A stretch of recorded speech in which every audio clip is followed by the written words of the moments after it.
मेहनत किया हुआ अधिकार मांग रहे हैं मोदी सरकार से, भीख नहीं मांग रहे हैं। शहर में पढ़ाया जाता है ए फॉर एप्पल, लेकिन हम युवा पढ़ते हैं गांव के A for army, A for air force. Modi ji से मैं उनकी कुर्सी थोड़ी मांग रहा हूँ, मैं अपना अधिकार, अपना हक मांग रहा हूँ। सब प्राइवेटाइजेशन करके और हम सभी को चौकीदार और पकौड़ा बेचने के लिए वहाँ पे मतलब भेजेंगे।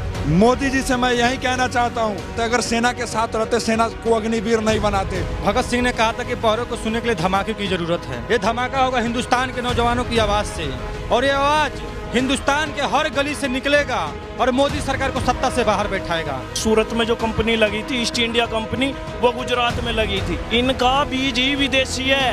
ये देश को प्राइवेटाइजेशन करना चाहते हैं। मोदी जी उसी प्रकार कर रहे हैं। रेल बेच दिया, तेल बेच दिया, कुछ दिन में युवाओं को भी बेच देंगे। अरे देश का युवा सारा सड़क पे खड़ा, और कैसी सेना मजबूत होगी? मोनू बता दो, युवा खतरे में है। 50 लाख बालकों ने फार्म भरा, 400 रुपए पर फीस है। 50 लाख से 2 अरब रुपया बैठे, जो जितना 2 अरब रुपया आया बच्चों का यू सब चुनाव में लगा देगा।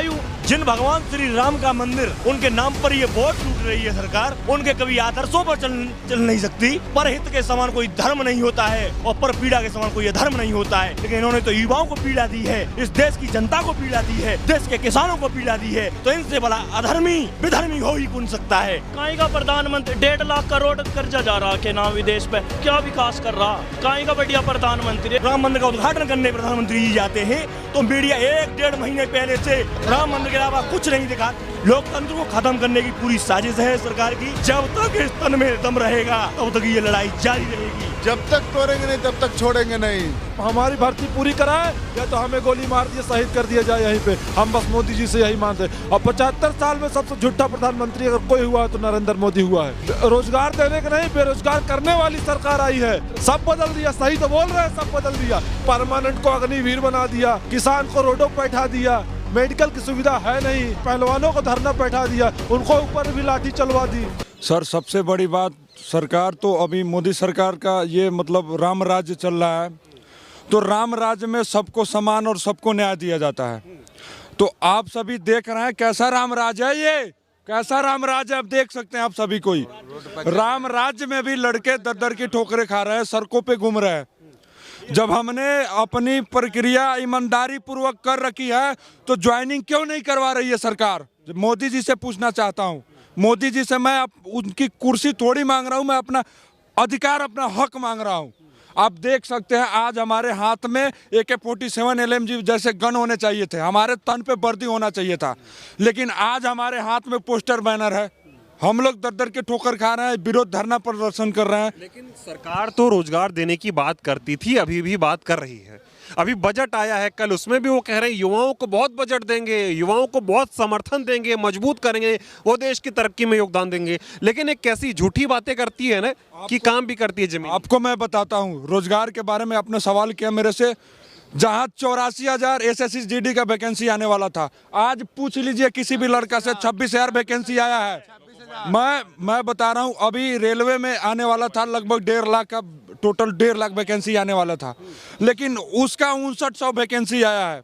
आप देख सकते हैं जब इलेक्शन के समय इतना कम वैकेंसी आ रहा है तो ये जीत जाएंगे तो उसके बाद में क्या वैकेंसी देंगे? ये सब प्राइवेटाइजेशन करके और हम सभी को चौकीदार और पकौड़ा बेचने के लिए वहाँ पे मतलब भेजेंगे। क्या चाहते हैं मोदी जी? आपको कुछ समझ आ रहा है? मोदी जी से मैं यही कहना चाहता हूँ, देश में कभी भी क्रांति लाया तो ये युवा लाया है। अगर आप युवा के साथ गलत करेंगे, युवा के साथ अन्याय करेंगे तो एकदम क्रांति आएगा, आपके सरकार के विरुद्ध आएगा और जरूर आएगा क्रांति। क्योंकि हम लोग 3 साल से दर दर की ठोकरें खा रहे हैं अपनी भर्ती के लिए, अपने अधिकार के लिए, अपना हक के लिए, जिसके लिए हमने 4 से 5 साल तपस्या किया था, मेहनत किया था, तब जाकर भर्ती क्लियर हुआ था। अगर आप लोग अपने बच्चे को कभी दौड़ा कर देखे होते, अगर अपने बच्चे, अपने भाई भतीजे जो भी हो, अगर उनको दौड़ा कर देखे होते 1600 मीटर का दौड़, तब आपको दर्द पता होता कि क्या होता है दर्द, क्या होता है भर्ती का जोश और क्या होता है जुनून। लेकिन वो तो कहते हैं मैं खुद एक गरीब परिवार का बेटा हूँ, गरीब परिवार से आया हूँ, गरीबों का दर्द समझता हूँ। लेकिन ये फिर कैसा दर्द समझ रहे हैं कि आप लोगों से बात तक नहीं कर रहे हैं? यही आप खुद में, अब जितना भी हमारा प्रोटेस्ट हुआ है, आप सभी मीडिया साथी हमारे साथ थे, आप सभी देख सकते हैं। आप जब से हम सभी प्रोटेस्ट कर रहे हैं, कोई भी मतलब सरकार के तरफ से कुछ भी यहाँ पे आया हम लोगों से मिलने या पूछने की हाँ क्या आपका प्रॉब्लम है, क्या समस्या है, इसका मतलब ये लोग जानबूझ के झूठा मूठा चारों तरफ फैलाते हैं कि युवा के साथ है, सेना के साथ है। अगर सेना के साथ रहते, सेना को अग्निवीर नहीं बनाते और हमारे साथ अन्याय नहीं करते। सबसे बड़ी बात है, इनको ये मतलब चाहते हैं कि पूरा युवा जो है बेरोजगार रहे, और बेरोजगार रहेगा तो युवा नशा करेगा, और नशा करेगा तो 10,000 15,000 का जॉब करेगा, और हम जिस तरह चाहे उस तरह इनका यूज करेंगे, और जिस तरह चाहेंगे उस तरह कंपनी फैक्ट्री में इनको भेज के। वो तो युवाओं को सशक्त बनाने की बात करते हैं, कहते हैं युवाओं को जितना सशक्त मोदी सरकार ने बना दिया कोई नहीं बनाया पाया। तो अब देख, सब सशक्त है, देख सकते हैं, कैमरामैन आप सभी देख सकते हैं, सभी सशक्त है। रोड पे बैठे हैं, दर दर की ठोकर खा रहे हैं, कहाँ सशक्त है? अपना अधिकार मांग रहे हैं, मेहनत किया हुआ अधिकार मांग रहे हैं मोदी सरकार से, भीख नहीं मांग रहे हैं। लेकिन क्या लगता है कि ऐसा क्यों कर रहे हैं मोदी जी? तानाशाही चल रही इस देश में, लोग अपना हक मांगेंगे, हक नहीं देंगे। बिल्कुल तानाशाही है सर, मैं क्या बताऊं। जो मतलब गांव में पढ़ाया जाता है, मतलब शहर में पढ़ाया जाता है ए फॉर एप्पल, लेकिन हम युवा पढ़ते हैं गांव के A for army, A for air force. ये उनको पता क्यों नहीं, मतलब क्या सोच रहे हैं हमको पता, हम सभी युवा को समझ में नहीं आ रहा है। जब हमने ईमानदारी पूर्वक सारी भर्ती की प्रक्रिया पास की है, तो उन्हें तो ईमानदारी पूर्वक सभी लड़के को भर्ती लेना चाहिए था। तो आप सभी देख रहे हैं जिस तरह से हम दर दर की ठोकरें खा रहे हैं, आप सभी को भी पता है कि कैसी सरकार है, कैसी सरकार नहीं। जारी रहेगी आप लोगों की, क्योंकि दूसरा दिन है और 4 दिन का आप लोगों को ये धरना है। 2 दिन हो गए हैं, 2 दिन में विपक्ष का तो साथ मिल रहा है, लोग आपकी बातें कर रहे हैं, सरकार आप तक नहीं आ रही है, ना तो आपकी बात कर रही है। देखिए, भगत सिंह ने कहा था कि बौरों को सुनने के लिए धमाके की जरूरत है। तो ये धमाके कोई गोला और बम बारूद से नहीं होगा, ये धमाका होगा हिंदुस्तान के नौजवानों की आवाज़ से, और ये आवाज़ हिंदुस्तान के हर गली से निकलेगा और मोदी सरकार को सत्ता से बाहर बैठाएगा। सीधी सी मुद्दा है, अगर ये मोदी सरकार हमारा एयरफोर्स ज्वाइनिंग आर्मी का पेपर नहीं कराएगी, तो मैं आपको इस मंच से और इस दिल्ली से, इस जंतर मंतर से आवासन देता हूँ और विश्वास दिलाता हूँ कि पूरे देश में मोदी के खिलाफ आंदोलन खड़ा होगा। और जो नौजवान, जो साथी हमारे साथ खड़ा नहीं होगा, वो समझ जाइए कि कहीं ना कहीं वो भी अंग्रेजों का औलाद है। जो हमारे साथ खड़ा रहेगा, इस देश को फिर से हम आज़ादी कराएंगे और इस देश को बताएंगे कि सत्ता कैसे हिलाई जाती है। सरकार तो कह रही कुछ गड़बड़ नहीं चल रहा है, सब ठीक चल रहा है, फिर से वैकेंसी निकालेंगे, सब ठीक। सरकार खुद ही गड़बड़ कर रही है। अब दरअसल में मैं एक बात बताऊं तो, मैं मेरा छोटा भाई है यू, घर में जो सबसे ज्यादा उपाधि बालक रहे, भारत चूरन बेचने वाला, ठापनी किताब देता है। अब मोदी जी कहाँ के हैं मुझे यूँ बताओ? गुजरात में कौन कौन आदमी घोटाले कर करके भागे, कहाँ से कितने 3 आदमी भागे ना घोटाले कर करके। ये मोदी सबसे पहले ये बताओ, सूरत में जो कंपनी लगी थी, ईस्ट इंडिया कंपनी, वो गुजरात में लगी थी। इनका बीज ही विदेशी है, बीज ही इनका विदेशी है। ये देश को प्राइवेटाइजेशन करना चाहते हैं, ये देश को प्राइवेटाइजेशन करना चाहते हैं। अब जैसे छोटा बच्चा रहता है घर का, किसी चक्कर में कुछ बेच दिया घर का, मोदी जी उसी तो प्रकार कर रहे हैं। रेल बेच दिया, तेल बेच दिया, कुछ दिन में युवाओं को भी बेच देंगे। सेना बेच दी। तो जब आए थे 2014 में, बोले थे सेना को मजबूत करेंगे, सेना को प्राइवेट। भैया सेना मजबूत होती रही है, यू सेना मजबूत ही हो रही है। खड़ा और कैसी सेना मजबूत होगी? अरे देश का युवा सारा सड़क पे खड़ा, और कैसी सेना मजबूत होगी? मोनू बता दो, युवा खतरे में है।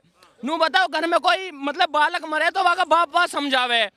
अब हम युवा देश के, अरे हमें सरकारी तो समझाए। एक बात बताओ, जब यू आर्मी का पेपर कैंसिल हुआ तो कुछ बच्चे ने बहुतन ने आत्महत्या करी ही, तो फिर आत्महत्या करी।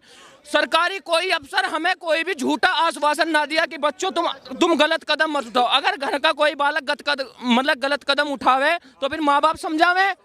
तो फिर सरकार के विरुद्ध भाई, सरकार तो हमारी माँ बाप है, क्योंकि हम कहा 1900 भर्ती दे गए, तो फिर सरकार हमें आश्वासन तो दे दी कि तुम गलत कदम मत उठाओ, है नहीं? बच्चे आत्महत्या कर रहे, कोई झूठा आश्वासन ना, देश का युवा सड़क पे खड़ा। बतामा देश का जो प्रधानमंत्री नरेंद्र मोदी बच्चों को कितना अंधकार में देख रहा। यूपी पुलिस की 60,000 वैकेंसी आई हैं, 60,000 वैकेंसी आई हैं, 50 लाख बालकों ने फार्म भरा, 400 रुपए पर फीस है, 50 लाख से 2 अरब रुपया बैठे। अब सोच लो 2 अरब रुपया बैठता है, घोटाला भी हो गया। घोटाला रे चुनाव में लगागा। जो जितना 2 अरब रुपया आया बच्चों का यू सब चुनाव में लगा देगा यू। और क्या कर रहा है यू? देखिए, हमारा देश में मंदिर से ही विनाश शुरू हुआ था और फिर मंदिर पर ही आ गया है। 712 ईस्वी में मोहम्मद गजनी ने सोमनाथ मंदिर को लूटा था गुजरात में, और उस मंदिर से ही तमाम विदेशी आक्रमणों ने मेरे देश पर आक्रमण शुरू किया, और फिर हमारी देश की जो मुद्दा है उस मंदिर पर ही आकर टक गई है। लेकिन मैं देश को बार बार कहता हूं कि मंदिर मस्जिद के चक्कर में मत पड़िए। इस देश का सबसे बड़ा मुद्दा है महंगाई और बेरोजगारी, उस पर बात करिए। ये सरकार मंदिर के नाम पे जो वोट बैंक बनाती है, लेकिन जिन भगवान श्री राम का मंदिर उनके नाम पर ये वोट लूट रही है सरकार, उनके कभी आदर्शों पर चल नहीं सकती। गोस्वामी तुलसीदास जी ने लिखा है श्री रामचरितमानस में कि परहित सरस धर्म नहीं भाई, पर पीड़ा समध भाई। तो परहित के समान कोई धर्म नहीं होता है और पर पीड़ा के समान कोई अधर्म नहीं होता है। लेकिन इन्होंने तो युवाओं को पीड़ा दी है, इस देश की जनता को पीड़ा दी है, देश के किसानों को पीड़ा दी है। तो इनसे बड़ा अधर्मी विधर्मी हो ही कौन सकता है? कहते हैं मुझसे बड़ा देश का सबसे अच्छा प्रधानमंत्री कोई नहीं हो सकता। देश का कितना अच्छा प्रधानमंत्री है ये पूरा देश जानता है, ये युवा जानता है, ये किसान जानते हैं, ये देश का हर गरीब जानता है। केवल कोई जानता नहीं है तो वो नहीं जानते इस देश के उद्योगपति और बड़े बड़े अमीर लोग।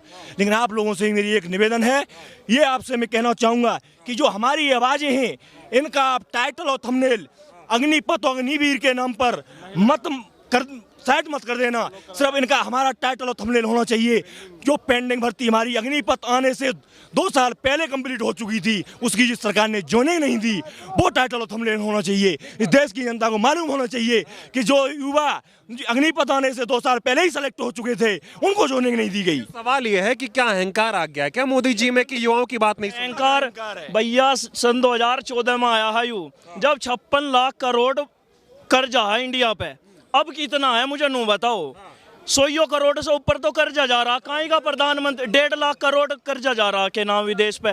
बा क्या नाम है यू, क्या विकास कर रहा? कहीं का बढ़िया प्रधानमंत्री, 1 घंटा पर बढ़िया नहीं यू। डंका बज गया, हर तरफ विकास ही विकास। अरे भैया यू मीडिया करवा रही है, सारा तो मीडिया करवा रही है यू। डंका बज नहीं रहा है। डंका। अरे भैया आप लोग देख नहीं रहे कि जब राम मंदिर बनता है, राम मंदिर का उद्घाटन करने प्रधानमंत्री जी जाते हैं तो मीडिया 1-1.5 महीने पहले से सिर्फ राम मंदिर के अलावा कुछ नहीं दिखाती। कि जो आपके मुद्दे हैं उसको भी जो कोई उठा रहा है उस पर भी सवाल खड़े हो जाते हैं। ऐसे मुद्दों को देश में दबाया क्यों जा रहा है? सरकार क्यों दबा रही है? सरकार तो यूं ही दबा रही है कि जब देश को आवाज ही दब जाएगी, देश कोई हमारे खिलाफ नहीं आ पाएगा, तो ये सब हमारे खिलाफ जब आवाज ही नहीं आ पाएंगे तो हम निष्पक्ष राज्य करते रहेंगे और हमारी कोई दखलंदाजी नहीं दे पाएंगे। तंत्र खत्म हो रहा है। लोकतंत्र को खत्म करने की पूरी साजिश है सरकार की। लोकतंत्र तो बहुत ही खतरे में है। मैं तो कह रहा हूं कि अभी भी हिंदुस्तान के सभी नौजवान, किसान और जो भी गरीब आदमी जो भी हैं, जो भी इस लोकतंत्र को बचाना चाहते हैं, सब के सब अपने हकों के लिए इस सरकार को लोकतंत्र के खिलाफ कार्रवाई करने के लिए, जो रोकने के लिए जो कुछ भी हो सकता है उसे कीजिए। लड़ाई जारी रहेगी आप लोग? हमारी लड़ाई जारी रहेगी जब तक इस तन में दम रहेगा, तब तक ये लड़ाई जारी रहेगी। यही सरकार नहीं, ब्रिटिश सरकारें जैसी हमारी हुकूमतें झुकी हैं, तो ये सरकार तो हमारी अपनी सरकार। क्या कह रहे थे आप? जब तक तोड़ेंगे नहीं तब तक छोड़ेंगे नहीं, लगे रहेंगे एकदम वर्दी लेकर रहेंगे एकदम। सर मेरा वर्दी उन्होंने कहा या तो हमें गोली मार दे यहीं पे जंतर मंतर पे, या तो हमारी भर्ती पूरी कराए, या तो हमें गोली मार दिए, शहीद कर दिया जाए यहीं पे। हम बस मोदी जी से यही मानते हैं। और 75 साल में सबसे झूठा प्रधानमंत्री अगर कोई हुआ है तो नरेंद्र मोदी हुआ है।